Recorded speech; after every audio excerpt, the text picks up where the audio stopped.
You are watching News 41 Network. नमस्कार. आपल्या सगळ्यांना माहिती आहे की ज्या तऱ्हेने कोरोनाचे रुग्णांची संख्या दिवसेंदिवस वाढत आहे, अशा परिस्थितीमध्ये आज मी आपल्याशी संवाद करत असताना 1ली ते 8वी याचे जे आहे ते वार्षिक मूल्यमापन संदर्भामध्ये मी आज आपल्या सगळ्यांशी बोलणार आहे. मला सांगायला पाहिजे की मधल्या काळामध्ये आपण ऑनलाईन, ऑफलाईन, यूट्यूब, गुगल याच्या माध्यमातून शिक्षण सुरू ठेवलं. खरं तर 1ली ते 8वीमध्ये, 1ली ते 4थीमध्ये आपण शाळा या वर्षभरामध्ये सुरू करू शकलो नाही.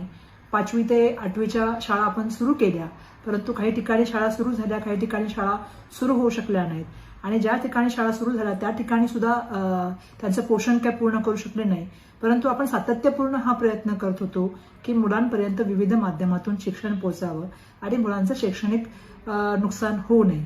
परंतु आता करोनाची परिस्थिती पाहता आणि मुलांच्या बाबतीमध्ये जे त्यांचं वार्षिक मूल्यमापन आहे त्या संदर्भामध्ये निर्णय घेत असताना आम्ही असा आज शालेय शिक्षण विभागाच्या माध्यमातून निर्णय घेत आहोत की 1ली ते 8वीचे जे विद्यार्थी आहेत, RTEच्या अंतर्गत म्हणजे शिक्षणाच्या मोफतच्या अधिकाराच्या कायद्याच्या अंतर्गत खरं तर या मुलांचं वर्षभराचं जे आहे ते मूल्यमापन बघितलं पाहिजे. त्यांनी कशा तऱ्हेने अभ्यास केला त्यात त्याचं मूल्यमापन केलं पाहिजे.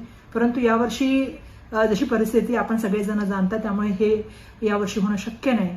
आणि म्हणून आम्ही आज शालेय शिक्षण विभागाच्या माध्यमातून निर्णय घेत आहोत की राज्यामध्ये जे विद्यार्थी आहेत, जे 1ली ते 8वीचे विद्यार्थी आहेत, शिक्षण हक्क अधिकाराच्या अंतर्गत जे विद्यार्थी येतात त्या सगळ्या विद्यार्थ्यांना सरसकट जे आहे ते त्यांचे जे आहे त्यांना पास करून त्यांना पुढच्या वर्गामध्ये पाठवण्यासंदर्भामधला निर्णय हा शालेय शिक्षण विभागाच्या माध्यमातून आम्ही आज घेत आहोत. आणि मला या ठिकाणी सांगायला पाहिजे की आपण हे सगळं करत असताना विविध मार्गातून मुलांना शिक्षण देण्याचा प्रयत्न या मधल्या काळामध्ये करण्याचं काम केलं. परंतु आजचा निर्णय हा आम्ही घेत आहोत की 1ली ते 8वीच्या जे विद्यार्थी आहेत, जे RTEच्या अंतर्गत आहेत, अशा विद्यार्थ्यांना पुढच्या वर्गामध्ये आपण पाठवण्याचा निर्णय घेतला आहे. त्यांची वर्गोन्नती करण्याचा आपण या ठिकाणी निर्णय घेतला आहे. सगळ्यांचे धन्यवाद.